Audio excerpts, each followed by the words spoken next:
Hello guys and gals of Tamriel. Today you are listening to the voices of Mike and no one else, because I don't care.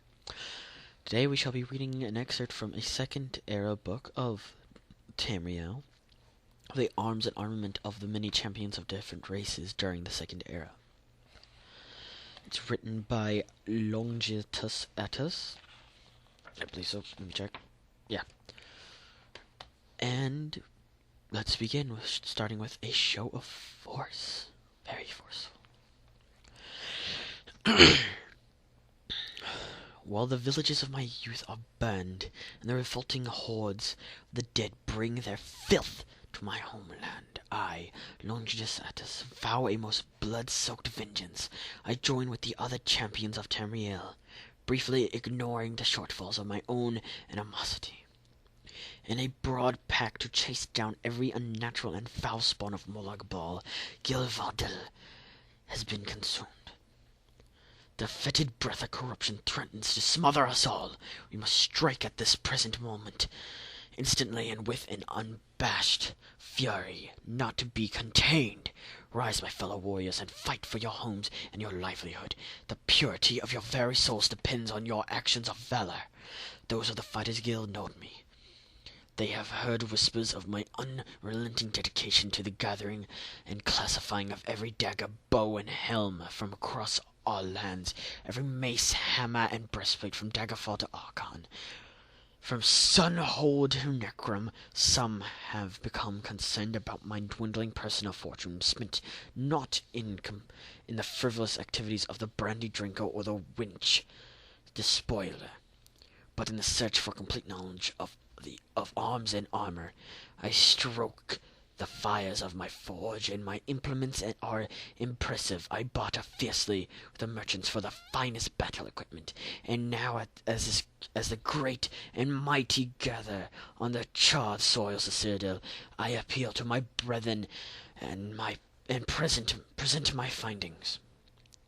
This book is the triumphant conclusion to my months of research. Proud and battle-scarred champions pay visit to my remnant guild hall and reveal the favored arms and armor of their people. They gladly butcher an adversary for my sharpened charcoal. They bring They bring sharp and violent gifts from their finest blacksmiths, but most importantly they share with you, adept or veteran of the Fighters Guild, their sentiments of war, such beliefs not widely shared until these frightening and bloody days are the crux of my exhaustive research. Now I may fight by my Dunmeri sister and my Argonian brother in a cataclysm to come. But I know I shall lie in wait for Arkay's judgment with a smile and knowledge. I could do no more to help my fellow man or more. As Zenarath teaches us, work hard and you will be rewarded. Spend wisely and you will be comfortable. But we also swear to Akatosh, sharing his embodiment of endurance, seeking his invincibility. And we shall ride the constellation of the serpent to keep our everlasting legitimacy. Stindar protect us. Longitus Attus, 19th of Morning Star, Second Era, year 581. Arms and armor of the altmeri champion Fallon. Faladimil, whose full name is apparently too complicated for my quill hand to write, hails from a kinship with a proud, some might say pompous, lineage of artisans. He wears his family's heaviest armor, which has not only bulk but a form most elegant.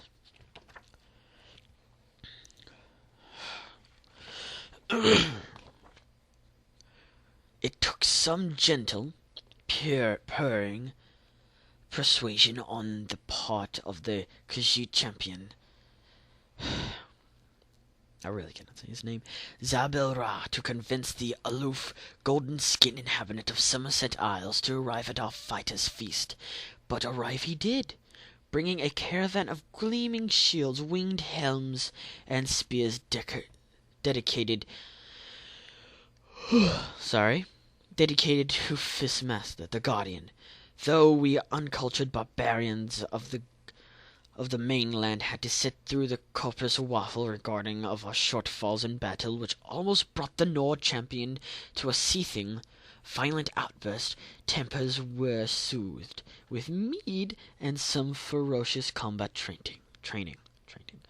Where the soaring and fluid designs of the altmeri weapons of war, thin and swan-necked like their ships, were finely tested, altmeri armor and weaponry has a studded elegance that many others have attempted and failed to achieve. Even the lowest altmeri has a disdain for iron, steel, or other materials of the common mainlander, so more exotic ores and minerals are part of the forging process, which can be convoluted as their patterns of speech. While fanciful materials are common, glass is perhaps the most impressive when swords or axes are formed from this collection of resins and volcanic deposits. The results are surprisingly robust, but always alluring in form. Such weaponry is well weighted and milky green in color, but the blades require constant and careful sharpening. The bounty of rare, and mostly crystalline, minerals that Somerset Isles hides beneath its rich soils is used to enhance a variety of beautifully crafted arms. One may swing a lengthy blade embedded with glass details, golden pommel, and a stylized eagle wings and head. One might draw the winged bow of a high elf, while comparing its supple curvature to a maiden's thigh. The altmeri does not hunt wild animals for his grip or trim work, preferring the slaughter of specially bred gore to provide the most pliable of leather for an axe's grip. The result is astonishing balance of ornate delectfulness and sinister sharpness. Sinister?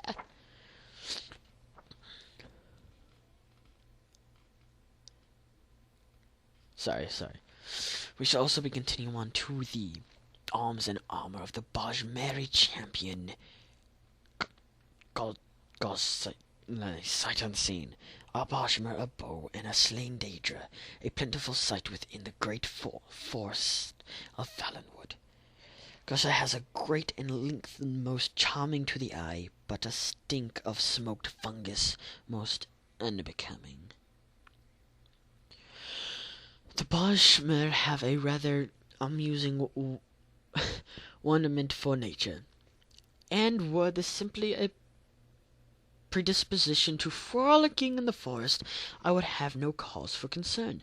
But the wolf elf's veneration for the dappled sapling and the delicate moss extends to an almost crippling disregard for cultivation and management of the bounteous resources.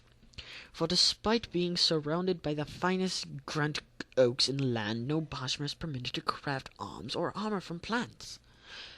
However, just as they enjoy the fermented pig's milk of Jaga and the smoky intoxication of dried caterpillars, there are ways to solve the riddle of the Green Pact. Without wooden arrows or shields, a Bajmer will descend upon animals like a rapid skeever on a shipmate's toe. Beware the curse of being a forced creature in Valenwood, as your life is likely to be brief, and your corpse parts skimmed, filleted, fiddled with, and generally put to use. There are never remains for the maggots. Expect to see a wood elf clad in leather, shell plates, and occasionally antlers, with skulls for helms and other bones for fancy ornamentation.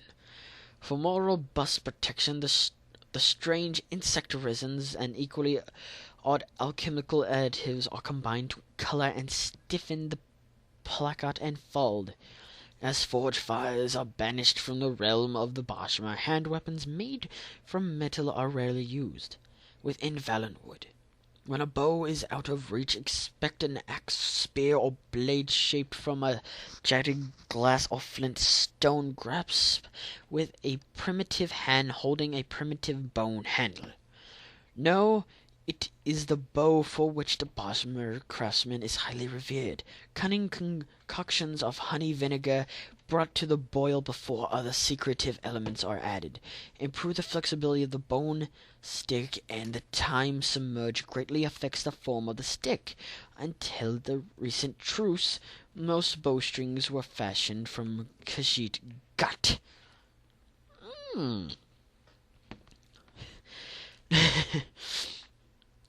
And lastly, for the altmeri dominion, arms and armor of the Khajiit champion, Zalabul Ra. Zalabul Ra has little time for murdering goblins that plague his homeland, although he gleefully donned his most spectacular armor for this cruel sketch. His preference is light protection and the short, sharp savaging of his prey, using fingered daggers. Because he's a cat. Cat meow. Much in the way a red god favors a billowing flow of cloth, a Khajiit prefers armor that is both lightweight and hard-wearing. Due to the swelter of both the Khajiit homeland and the naturally thick coats, they refuse to shave. But the incessantly arid landscapes of elsewhere tell only part of the story, for the catfolk hiss and spit at coverings that might encumber them, and claw away at armor seen as a restraint to the natural agility. Perhaps the only moment one will spy a Khajiit clad in the heaviest protection is just prior to a legitimate war, which the cat does not favor. Devotion to the moons is at the forefront of any embellishment or augmentation of the Khajiit attire. The shields and plate armor are no exception. Certain shields are crescented shape to aid both in veneration of Massa and Segunda, and in the swift stabbing motion through the shield's gap favored by the dagger-wielding warrior. Expect that what armor that is worn to be made lacquered segments, sometimes encrusted with horn and sewn onto. Loose-fitting leather, some Khajiit shun metal completely, nuzzling instead against crilled and brightly patterned cloth. Striped tunics with fancy embroidery show indigo skill which extends to the full-footed silver edging of more ceremonial armor pieces. Even the most cumbersome and weightless protection of a Khajiit is particularly